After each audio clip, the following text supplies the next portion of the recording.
Hello guys, full Bela అంటే full Bela అయిపోయింది వ్యవహారం మొత్తం. ఇందాక వ్యూ టైప్లోనే ఇది కూడా అంతే ఉండేది గాయస్, ఫుల్ బేలాగా ఉండిద్ది. ప్రజెంట్ అయితే సిచ్యువేషన్ ఏంటంటే గోవా నుండి హుబ్లీ వెళ్తున్నాం గాయస్. మామూలు లేదు, ఇదిగోండి సల్మాన్ గాడి. నారాజ్ గాడి అయితే ఎక్కడ కూర్చొని ఇందా అని చూస్తా ఉన్నాడు నీట్గా. ప్రజెంట్ అయితే వర్షం మాత్రం దంచేస్తుంది, ఎడైతే చల్లగాను మామూలు లేదు, మంచి బీచ్కి వచ్చింది. ఇంకా అలా అలా అనుకుంటా నీట్గా అయితే వెళ్ళిపోతా ఉన్నాం. ఇంకొక 1 అవర్లో అయితే హుబ్లీ అయితే వచ్చేసిద్ది. ప్రజెంట్ అయితే ఈ కొండల్లో ఈ లొయ్యల్లో మామూలు లేదు వ్యవహారం. అలా అలా చెప్పుకుంటా ఈ నీట్గా అయితే ఫోటోలు దిగుతున్నాం గాయస్ ముగ్గురం. సల్మాన్ గాడు, నేను, నారాజ్ గాడు నీట్గా చెక్కేసాం 3 ఫోటోలు.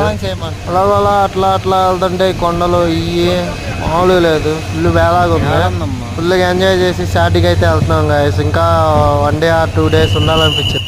ఎల్లకాడైతే చెక్కుతున్నారు ఎందుకు అంత దూరం వెళ్ళారని. ఇక్కడైతే బయటికి ఫోన్ పెడితేనైతే బయట ఫోన్ లాగేసుకుంటారు గాయస్, మామూలు వ్యవహారం కాదు. ఏడైతే ప్రజెంట్ అయితే గృహాలు మాత్రం మామూలు రావట్లా. ట్రైన్ వ్యూ అయితే అసలు పిచ్చి ఫిక్స్కి వచ్చింది, మెంటల్ వచ్చేసింది.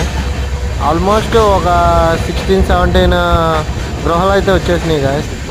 కొండలు ప్రాంతంలో ఈ రైల్వే ఎట్లా వేసాడో కానీ మామూలుగా లేదు, మెంటల్గా ఉంది గాయస్. ఇంకా అలా చెప్పుకుంటా ఉంటుంటే ఇంకా అసలు చెప్పేది ఏం లేదు. ఇందాలైతే అసలు వాటర్ ఫాల్స్ అయితే ఫుల్గా ఉంది.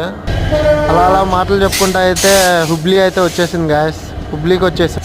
గోవా నుండి హుబ్లీ 300 కిలోమీటర్స్ గాయస్. ఒక 4-5 అవర్స్ పట్టింది హుబ్లీ రావటం. మార్నింగ్ అయితే 8కి ఎక్కేసాం గాయస్. ఇప్పుడు వచ్చేసి 2:30 అయింది టైం వచ్చేసి.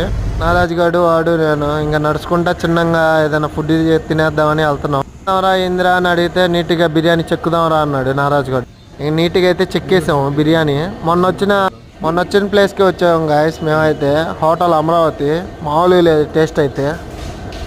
రేటు కూడా అంతే ఉంది, మామూలు లేదు. 220 రూపాయలు దమ్ బిర్యానీ. నీట్గా అయితే 3 ప్లేట్లు తీసుకొని చెక్కేసాం గాయస్. సల్మాన్ గాడు అయితే నీట్గా మాకు వెళ్ళే చూస్తున్నాడు. వాడు ఇంతకు చూస్తాడు. అప్పుడు నారాజ్ గాడు వాడి బాధ అర్థం చేసుకొని ఇంకా అవర్ ప్లేట్ ఎక్దేదో అన్నాడు. నీట్గా అయితే బాబాయ్కి ఒక ప్లేట్ చెప్పేశాడు. ఇంకా వాడి బాధ అర్థం చేసుకొని సల్మాన్ గాడు అయితే ప్లేట్ వచ్చేసింది, కావు అంటున్నాం. మేము కూడా చెరువు కొద్దిగా వేసుకొని నీట్గా చెక్కుదాం అనుకునే లోపు అన్నయ్య అయితే రానే వచ్చేసాడు.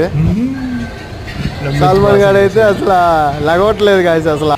ఇంకో ప్లేట్ వీడియో అయితే కట్ అయిపోయింది. ఇంకా టికెట్ బాబాయ్ దగ్గరికి వచ్చి గుంటూరు ముడి బాబాయ్ అంటే క్యా అంటున్నాడు. ఇంకెట్టగొట్ట తెలుగులో మాట్లాడేసి చెక్కేసాం. హుబ్లీ నుండి అయితే ట్రైన్ గుంటూరుకు 700 కిలోమీటర్లు గాయస్. ఫుల్ ఇప్పుడు 2:30 అయింది టైం. సాయంత్రం 7:30కి ట్రైన్. పొద్దున్నే గుంటూరు వచ్చేప్పటికైతే ఫుల్ బేలా అంటే ఫుల్ బేలా అయింది. ఇంకైతే గుంటూరు వచ్చేస్తున్నాం గాయస్.